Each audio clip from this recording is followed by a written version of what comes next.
नमस्कार, जोहार live 7 TV देख रहे हैं आप। मेरा नाम अभिषेक भारती है। भारत देश आज एक विचित्र मुहाने पर खड़ा है। विचित्र क्यों मैं कह रहा हूं?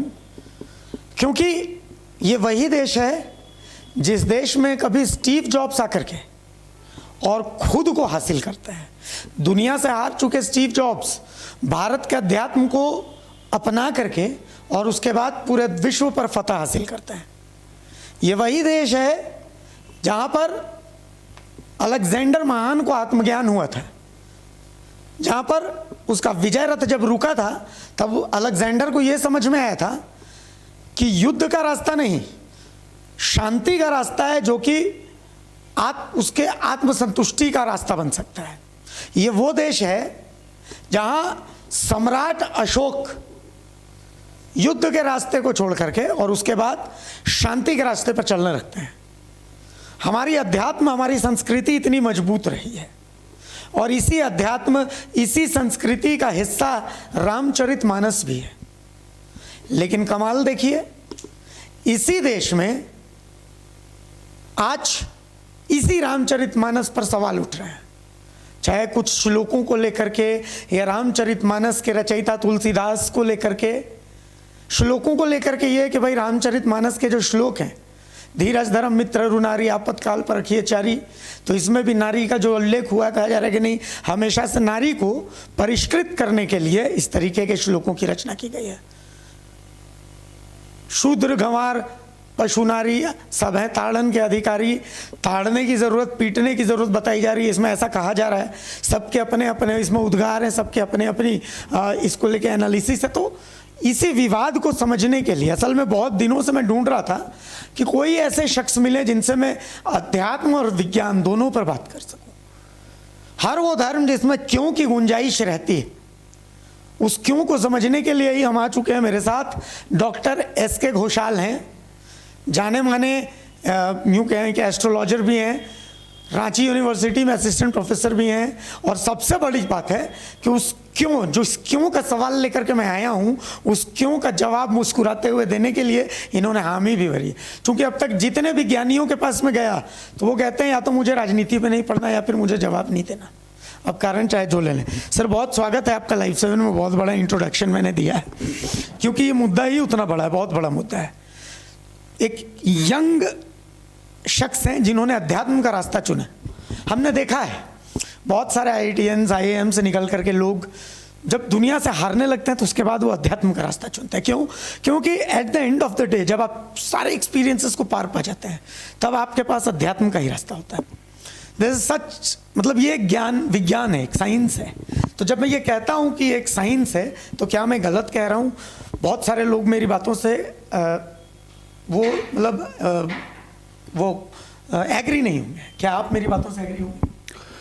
हरिओम जी, अगर मैं बात कहूं कि धर्म की, अध्यात्म की, तो धर्म और अध्यात्म हमारे भारतवर्ष की जो वो प्राचीन पहचान रही है। और हमारी जो यहाँ की संस्कृति की जो धरोहर है, जो सोने की चिड़िया भारतवर्ष को जो वो कही गई है, इसके पीछे का यहाँ उपलब्ध सिर्फ सोना चांदी नहीं, बल्कि यहाँ की जो संस्कृति जो बहुत ही धनी रही है, वो संस्कृति के कारण ही सोने की चिड़िया कही गई है। अब उस संस्कृति की अगर हम बात करें तो तुलसीदास हो, चाहे उनके जैसे कई विद्वान हो, ऐसे बहुत सारे ऋषि महर्षि और विद्वज्जन यहाँ पर इस माटी पर जन्म लिए हैं जिन्होंने यहाँ के काफ़ी सारे जो वो ग्रंथों का निर्माण भी किया, इसके रचयिता भी रहे, और इनके ग्रहणों जितने भी ग्रंथों हैं उनका निर्माण करते हुए संस्कृति को लेकर के विशेष जागरूकता लोगों में फैलाई है। अब अगर हम बात करें रामचरितमानस की, तो रामचरितमानस में जिन लाइनों की आप बात किए हैं, उन लाइनों के बारे में अगर हम बात करें तो कुछ कुछ शब्दों की विशेष अर्थ होते हैं। अगर अधजल गगरी छलकत जाए, एक कहावत आपने सुनी होगी, उसका अर्थ ये होता है कि लोगों को आधा ज्ञान होता है। अगर 4-5 लाइन की कोई श्लोक है, उसको अगर कोई एक लाइन अगर पढ़ ले तो उस संदर्भ में होता क्या है कि वो एक लाइन किस संदर्भ में आपको कही गई है, इसको जानना बड़ा ही मुश्किल हो जाता है। तो इस स्थिति में उसे पूरा पढ़ना चाहिए, आगे का भी पढ़ना चाहिए, पीछे का भी पढ़ना चाहिए, दोनों को मिलाते हुए कोशिश करना चाहिए कि उस अर्थ को समझे। उस संदर्भ में जो ताड़न के अधिकारी, ढोल गवार शूद्र पशु नारी है ताड़न के अधिकारी, ये जो लाइन जो कही गई है, इस लाइन को कहने के पीछे जो है ताड़न जो शब्द है वो अवधी भाषा में जो वो कही गई है, और ताड़न का अर्थ होता है विशेष नज़र रखना, देखना, उस पर नज़र रखना कि उसकी क्या जो है गतिविधियां हैं, उसकी जो है वो क्या हाव भाव हैं उसको। अब अगर हम इसको एक एक करके व्यक्तित्व विशेष पर अगर हम चर्चा डालें तो यहाँ पर बात आती है नारी की। हमारी भारतीय परंपरा में कहा गया है कि जो भी कन्या हो, चाहे वो स्त्री हो, चाहे वो बच्ची हो, उनको पुरुष के माध्यम से, चाहे वो उनके भाई हो, पिता हो, पति हो, उनके माध्यम से उसके ऊपर नज़र रखी जाती है। क्यों? ताकि कोई दूसरे कोई अन्य नज़रों से ना देखे। ठीक है।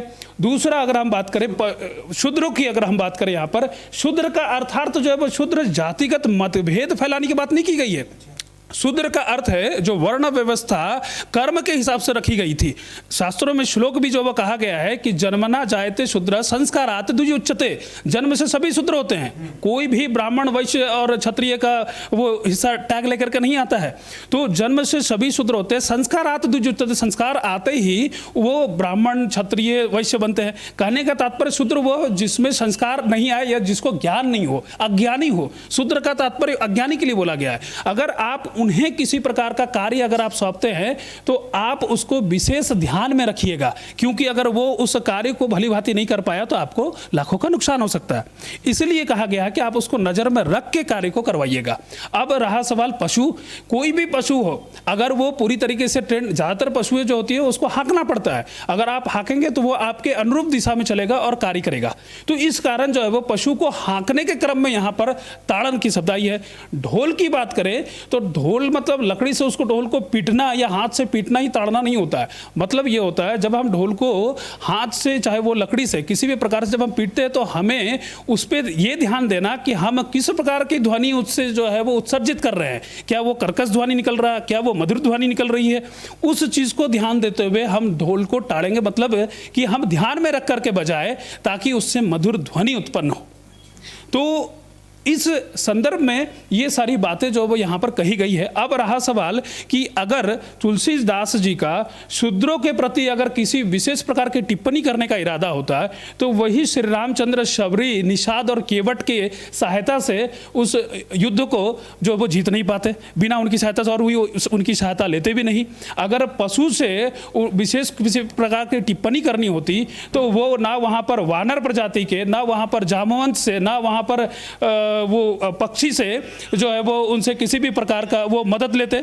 तो कहने का तात्पर्य ये है कि पशु पक्षी जानवर इत्यादि जो भी है उनसे भी उन्होंने मदद ली। तो टिप्पणी की तो कोई बात ही नहीं होती है। हर प्रकार के स्त्रियों की अगर हम बात करें तो स्त्रियों का भी सम्मान हुआ है। उसी जो है वो तुलसीदास के लिखे हुए जो रामचरितमानस में ही हनुमान ने भी वहाँ पर राक्षसी को जब माते कहकर संवाद किया है, जब वो पार कर रहे थे, समुद्र लंघन कर रहे थे, और कैकेयी और मंथरा को जब उनकी गलती का एहसास हुआ तो वो भी क्षमा योग करके उनको भी माता का दर्जा दिया गया। तो कहने का तात्पर्य ये है कि जिस संदर्भ में बात को कही गई है उस वृत्तांत को पूर्ण रूप से पहले पढ़ लीजिए, समझ लीजिए और उसके पश्चात किसी के समक्ष रखिए। राजनीति जहाँ तक की बात हो मैं उस पर विशेष टिप्पणी करूँगा नहीं, लेकिन जहाँ बात अध्यात्म की और धर्म की आएगी मैं उसमें ये ज़रूर कहना चाहूँगा कि अधजल गगरी छलकत जाए वाली स्थिति मत उत्पन्न कीजिए। इससे समाज में विशेष प्रकार की मतभेद उत्पन्न होते हैं। एक सवाल ये आता है, अभी मैं कुछ दिनों पहले से देख रहा हूँ, जैसे धीरेन्द्र शास्त्री जी बागेश्वर धाम वाले, तो कहा जा रहा है कि भाई अंधविश्वास फैला रहे हैं, वो चमत्कार दिखाते हैं, वो तो बस जादू दिखा करके ये कर लेते हैं, वो कर लेते हैं। तो इसको लेकर के मतलब क्या वो जादूगर हैं, लोगों को ठगा जा रहा है, इस तरीके से क्या किया जा रहा है, मतलब आप किस तरीके से?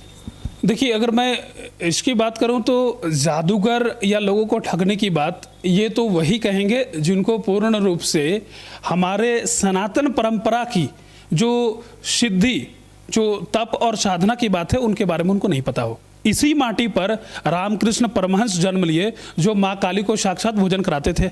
इसी माटी पर आप विवेकानंद रामकृष्ण परमहंस ने जिन्हें माँ काली का दर्शन कराया, इसका वर्णन किया गया है। इसी माटी पर आपके लोकनाथ बाबा जन्म लिए, जो कि साक्षात शिव के अवतार माने जाते थे। नीम करौली बाबा जन्म लिए, देवराहा बाबा जन्म लिए, जो यहाँ पर कई सौ साल, मतलब 120 साल, 160 साल, 90 ईयर्स, जितने भी साल वो जन्म लिए और यहाँ पर रहे। उन्होंने कुछ विशेष लोगों को दिखाया जो आम लोगों में नहीं थे।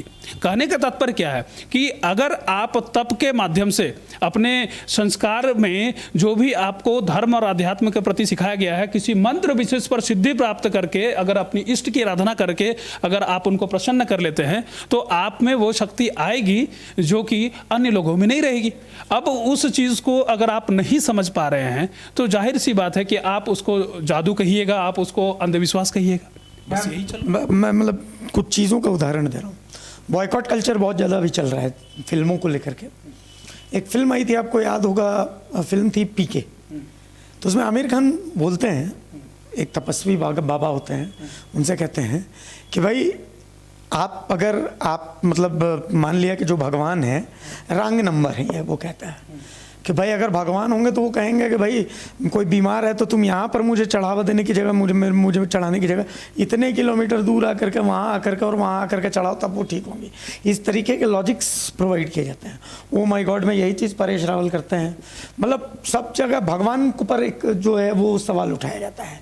और चलिए, अच्छा भी है, हमारे सनातन धर्म में इतनी आज़ादी है कि आप भगवान से जा करके सीधे सवाल पूछ सकते हैं कि ये मैं क्यों करूँ, ये मैं कैसे करूँ। आप इसमें क्या लॉजिक देखते हैं? मतलब क्या लगता है ये सवाल पूछने की परंपरा जो है, बॉयकॉट का ये जो कल्चर है, इसको किस तरीके से? देखिए, अगर मैं बात करूं कि जो संस्कृति इतनी प्राचीन है, सनातन मतलब जिसका कोई आदि है ना अंत है, ठीक है, तो ना आदि है ना अंत है, उसकी धैर्य शक्ति भी जो है वो अपार है। और कहा भी जाता है कि उंगलियां भी उसी पे उठती है, प्रश्न भी उसी पर उठते हैं जिसमें आंसर यानी उत्तर देने की क्षमता होती है। ठीक है, तो जाहिर सी बात है कि जो इतनी प्राचीन परंपरा है जिसमें क्षमता है हर प्रश्नों के उत्तर देने का, जिसकी व्यापकता जो है वो बहुत ही बृहद है अनादिकाल से, तो इस प्रकार से जो है वो लोग भयभीत हो जाते हैं जो कम रूप से व्यापक है, जिनका क्षेत्र जो है वो काफ़ी छोटा है।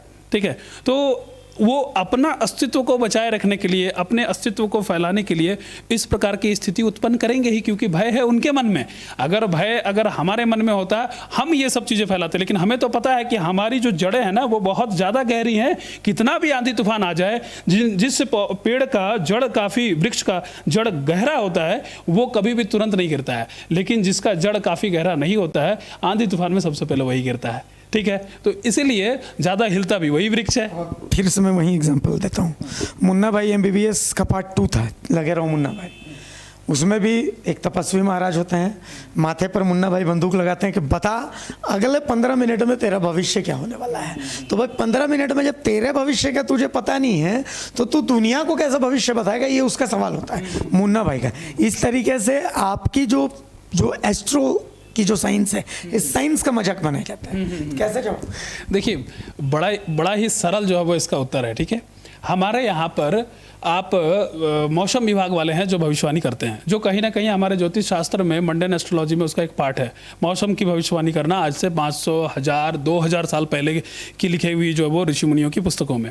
मौसम विभाग वाले जब ये फलादेश करते हैं तो उनके प्रिडिक्शन करने से ना वो तूफान टलता है ना ही वो सुनामी टलती है, क्योंकि उनके प्रिडिक्शन से टलने और टालने की जो विधि है नहीं। तो ठीक उसी प्रकार हम जो ज्योतिष है ना, हम जो है अगर भविष्यवाणियाँ अगर हम करते हैं, हम सिर्फ बता सकते हैं, हम उनको टाल नहीं सकते हैं। हमारा भी खुद का भी जो है वो कुछ भविष्यवाणियाँ होंगी, कुछ फलादेश होंगे जो कि अच्छा नहीं होगा, खराब नहीं होगा। इसका मतलब ये नहीं है कि हम जान करके उसको बदल लें, लेकिन अगर वो फलादेश करते हैं कि कहीं पर सुनामी आने वाली है, कहीं बाढ़ आने वाली है, कहीं तूफान आने वाले हैं, और उसको सुनकर वो स्थान विशेष से लोग अगर उस स्थान को रिक्त कर दे, खाली कर दे, दूसरे जगह पर चले जाएँ, तो एटलीस्ट जान माल की हानि होने से वो बच जाते हैं। लेकिन सुनामी आने का आता ही है, बाढ़ आने का आता ही है, तूफान आने का जो है वो होना ही है। तो ठीक इसी प्रकार से ज्योतिष ज्योतिष में भी हम जो फलादेश करते हैं वो हम उनके प्रारब्ध के कर्म के अनुसार जो ग्रहों की गतिविधियां उनकी जन्म कुंडली में पाते हैं और उससे इस जन्म में जो उनके ऊपर प्रभाव पड़ेगा हम उसी को व्यक्त करते हैं, कुछ अलग से व्यक्त नहीं करते हैं, उसको बता करके हम उसे सावधान करते हैं। अब है कि वो घटनाएं जो होनी है वो तो घटेंगी ही, लेकिन अगर उसे पहले से अगर आभास होगा तो वो उससे बचने के थोड़े बहुत उपाय करेगा तो चीज़ें थोड़ी बहुत हद तक कम हो जाएंगी। ठीक उसी प्रकार जिस प्रकार कि आपने उस स्थान को रिक्त कर दिया तो जान माल का नुकसान कब हुआ? घर तो टूटा ही आपका, बह गया पानी में, नुकसान तो आपको हुआ ही हुआ, इधर से उधर स्थान परिवर्तन करने में भी आपको काफ़ी हानि हुई। तो वो चीज़ थोड़ी बहुत जो है वो परेशानियां कम हो सकती हैं, लेकिन वो बचाया नहीं जा सकता है। तो ठीक इसी प्रकार जो है वो हमारा ज्योतिष शास्त्र काम करता है। अब इस पे अगर इस प्रकार की अगर आप टिप्पणी करते हैं तो इसका अर्थ यही है कि या तो आप जो है इसको एक्सेप्ट नहीं करना चाहते, पब्लिकली इसका माखौल उड़ा रहे हैं, और या फिर आप जानबूझ करके भी इस चीज़ को इग्नोर कर रहे हैं क्योंकि आपको उसके बारे में डेप्थ में ज्ञान नहीं है, नॉलेज नहीं है। आप देख लीजिए अभी के समय में हर स्टार, सुपरस्टार, राजनेता ज्योतिष में मैक्सिमम लोगों को इंटरेस्ट है, लेकिन पब्लिकली किसी को उजागर नहीं करने का है, उसको छुप छिपा करके हर किसी को सजेशन चाहिए, लेकिन पब्लिकली नहीं बताने का है कि जो है वो मेरी मदद किसने की या किसके वजह से जो है वो हुआ, किसने मेरा मार्गदर्शन किया, ये जो है वो नहीं बताने का है उनको। तो ये जो है ना, ये बहुत बड़ी विडंबना है कि उनको अपनी संस्कृति में को सच साबित करने में, संस्कृति के प्रति बताने में उनको शर्मिंदगी महसूस होती है। सबसे बड़ी यही बात है। एक सवाल था मेरे इसमें ये आता है, मतलब ये तो सारी बातें हमने कर ली, तो आप मतलब मैं देखता हूँ बहुत सारे अजीब अजीब कपड़े पहने, शनि हावी है, मंगल हावी है, इसका निदान करना पड़ेगा। मतलब बहुत सारे आडंबर वाले लोग भी यहाँ पर रहते हैं जो अज्ञानी हैं, जिनको सच में नहीं पता है कि सनातन क्या है, एस्ट्रो क्या है, तमाम चीज़ें। तो ज़्यादा खतरा वो लोग, मतलब ऐसे लोगों से भी तो दूरी पर। देखिए इसमें एक बात आपको हम बताएं, मतलब प्रत्यक्ष का प्रमाण क्या आप तो जानते ही है, सिंपल। रहा सवाल कि ड्रेस की बात अगर हम करें तो सिंपल स्थान विशेष पर लोगों का अपना अपना जो है वो पोशाक बदलता है। ठीक है, आप अगर कर्मकांड के क्षेत्र में बैठे हैं तो आपका पोशाक बदल जाएगा, आप अगर शिक्षा के क्षेत्र में ज्ञान देने के लिए गुरुकुल में गए हैं तो वहाँ स्थान आपका पोशाक बदल जाएगा, आप अगर शमशान में बैठकर अवघड़ साधना कर रहे हैं तो आपका पोशाक बदल जाएगा। तो वहाँ तक सही है, लेकिन अगर आप अपने दैनिक दिनचर्या के अतिरिक्त किसी स्थान विशेष पर सिर्फ पोशाक बदल रहे हैं और आपका कर्म क्षेत्र आपका नॉर्मल ही है, सिंपल है, वहाँ पर आपका पोशाक जो है वो कोई अलग चीज़ जो है वो रह रहा है, तो कुछ दिन के लिए दिखावे के लिए अगर आप किसी के समक्ष आ रहे हैं तो इसका मतलब है कि ये आडंबर है, पहला। दूसरा क्या है, जिन बातों को आप सिंपल साधारण रूप में लोगों के समक्ष रख कर लोगों की परेशानियों को दूर कर सकते हैं, ना बजाय उसके अतिरिक्त आप जो है वो उनकी प्रॉब्लम को बढ़ा दे रहे हैं, उसको अलग तरीके से उनके समक्ष व्यक्त करते हुए, तो ये गलत है। तो इसमें भी एक ही कारण है कि जो इस क्षेत्र में ज़्यादा गहराई तक नहीं पहुँचे हैं वो ही इतना इसको डरा धमका कर या फिर आप उसको उतना ज़्यादा डरावना बना करके लोगों के समक्ष परोसते हैं। दिक्कत यही है। मैं मतलब कपड़ों से ही, कपड़ों पे ही बता रहा हूँ। जैसे आपने ये पहना हुआ गेरुआ, ठीक है, एक समय ऐसा था जब आन बान शान सब कुछ इस गेरुए को ही समझा जाता था। आज क्या है, इसको पहन के बाहर निकल जाइएगा तो दो तीन तरह की बातें हैं। अगर आप जब इंग्लिश बोलेंगे गेरुआ पहन के तो कहेंगे कि आचार्य प्रशांत का उदाहरण दिया जाएगा, बड़े कूल से फंकी से एक बाबा अध्यात्म की तरफ देश को सोचने को मजबूर करते हैं। या फिर कहेंगे कि ना देखो आसाराम आ गए, एक ऐसे बाबा जिनके चरित्र को लेकर के सवाल उठाए। तो ये पूरा जो सनातन है फिलहाल इन्हीं दो क्षेत्र में बटा हुआ है। या तो आप आचार्य प्रशांत की तरफ हो जाइए, अंग्रेज़ी बोलिए, फंकी से बातें करिए, कूल सी बातें करिए, ठीक है, गेरुआ जब आप पहनेंगे गौड़ गोपाल दास की तरह बातें करिए, या फिर आप आसाराम, राम रहीम और इस तरीके की बातें करिए कि भैया आपके चरित्र पर सवाल उठेंगे, कहा जाएगा बाबा चोर है, आप पर मीम्स बनेंगे, फलाना ठिकाना। तो इसके अलावा भी क्या कोई तीसरा रास्ता भी है? देखिए एक बड़ा ही इसमें भी मैं आपको सरल सा उत्तर देना चाहूँगा कि पहनावे की जहाँ तक की बात है तो हर पहनावा लोगों को अलग अलग स्थान विशेष पे शांति का अनुभव कराता है। ठीक है, अगर आप देखे होंगे कि अगर आप घर पे रहते हैं तो आप चाहते हैं कि बड़ा ही सिंपल साधारण सा ड्रेस जो है वो हम कंफर्ट वे में जो पहन के रहें। ठीक है। आप जब पार्टी में जाते हैं तो बड़ा ही सोफिस्टिकेटेड ड्रेस पहनते हैं, मतलब कि उस ड्रेस को पहनकर कंफर्ट फील नहीं करते, लेकिन वो पार्टी का प्लेस है, राइट। लेकिन जब आप ऑफिस में जाते हैं वो थोड़ा सोफिस्टिकेटेड होता है और थोड़ा सा कंफर्ट वाला होता है, क्योंकि वो रेगुलर बेसिस पे है, लेकिन फॉर 6 आवर 8 आवर्स के लिए आपको डेली देना है, ठीक है। दैट मीन्स कि वो ड्रेस जो है वो अलग अलग कंफर्टनेस के आधार पर चेंज होता है। ठीक इसी प्रकार आपका कंफर्ट, आपकी अपनी अलग जो है पहचान स्थान विशेष पे देने के लिए ड्रेस जो है वो होता है। मैं घर पर हूँ, मैंने जो वो ये ड्रेस पहना, मैं बाहर जाऊँगा शिक्षण के क्षेत्र में तो मैं वहाँ पर कोई और ड्रेस जो वो पहन सकता हूँ। तो इस ड्रेस विशेष को अगर आप पकड़ बनाते हैं और इस पॉइंट को अगर आप पकड़ते हुए अगर आप इसको किसी और चीज़ों से अगर आप कनेक्ट करते हैं, ये गलत बात होगी। आप सबसे पहले उसके ज्ञान को देखिए कि वो प्रारंभ से ही उसकी ज्ञान किस विषय में रही है, वो इस क्षेत्र में पूर्ण रूप से है या फिर किसी के कहने पर जो है वो कुछ कम समय के लिए, कुछ जो है वो छोटी अवधि के लिए जो है वो आ गया है, वो चीज़ मैटर करता है। अगर संस्कार में शुरू से ही अगर वो है तो वो ड्रेस कोई सा भी पहने, उसके अंतरात्मा में सनातन संस्कृति बसी हुई है और उसके कर्तव्य से, उसके हाव भाव से, उसके व्यक्तित्व से, उसके विचारधारा से, उसकी वाणी से वो संस्कृति दिखाई पड़ेगी। तो इसको आप ड्रेस के साथ में मत कीजिए। अगर मैं ड्रेस की बात करूं तो बहुत सारे ऐसे भी हैं कि काला ड्रेस में बात करूं तो पहले के समय में डाकू लोग भी काला ड्रेस पहनते थे, ठीक है। और हमारे यहाँ पर जो अवघड़ साधु संत भी हुए हैं वो भी काला ड्रेस पहनते हैं। अब आप उनको भी डाकू बोलिए। और ऐसे भी अवघड़ अघोरी हुए हैं जो कि समाज में गोरखनाथ, मछेंद्रनाथ ऐसे जो वो थे जिनको हम भगवान का दर्जा देते हैं, वो इतने सिद्ध पुरुष हुए हैं वो लोग। तो आप अगर ड्रेस की दर्जा दीजिएगा तो फिर आप क्या कहिएगा फिर उसको, फिर वहाँ पर तो जो है वो बात आपकी जो है वो उसकी पुष्टि नहीं हो पाएगी ना। इसलिए ड्रेस से आप मत ही कीजिए। ये तो वही करते हैं जिनको कोई एजेंडा बनाना होता है। क्या सनातन में ब्राह्मणवाद, चूंकि मैं अक्सर सुनता हूँ ब्राह्मणवाद हावी है, मतलब मनुस्मृति को लेकर के तरह तरह के बयान आते हैं, मनुस्मृति में ये है, मनुस्मृति में वो है। 60% तो ऐसे लोग होते हैं जैसे मेरे जैसे जिन्होंने मनुस्मृति पढ़ी नहीं, पढ़ी तो समझी भी नहीं, और समझ भी ली तो फिर चुप हो जाते हैं, कुछ बोलते नहीं हैं। तो क्या सनातन की ये ज़रूरत है कि भाई मतलब इन सब चीज़ों का रामचरितमानस, मनुस्मृति, इसको सही तरीके से लोगों तक पहुँचाया जाए? ब्राह्मणवाद, ये वाद, वो वाद, फलानावाद, ठिकानावाद, क्या इस पर लेकर? देखिए, सबसे बड़ी बात है ब्राह्मण की बात की गई है। ब्राह्मण कर्म के हिसाब से जो वर्णों का विभाजन हुआ था, ब्राह्मण अर्थात क्या, जिसे ब्रह्म का ज्ञान हो, जो शिक्षा, दीक्षा, अध्यात्म इत्यादि के कार्य में संलग्न हो। अब अभी के समय में अगर देखा जाए तो जो भी शिक्षा दीक्षा में है वो ये ज़रूर नहीं है कि वो जन्म से ब्राह्मण है, वो कर्म से ब्राह्मण हुआ है। तो इस बात को, ब्राह्मणवाद को लेकर के जो वो चलने की बात है, ये तो बहुत ही गलत है। जो लोग ले रहे हैं या जो फैला रहे हैं वो अलग चीज़ है। अब इसमें बात अगर ये आज के जनरेशन की अगर हम बात करें तो आज के जनरेशन को पहले तो संस्कार में, संस्कृति में रुचि लेनी पड़ेगी। जब वो संस्कृति में रुचि लेंगे तभी जाकर के उनको इस ब्राह्मणवाद के बारे में पता चलेगा कि आखिर ब्राह्मण कौन है और किसे ब्राह्मण समझना चाहिए।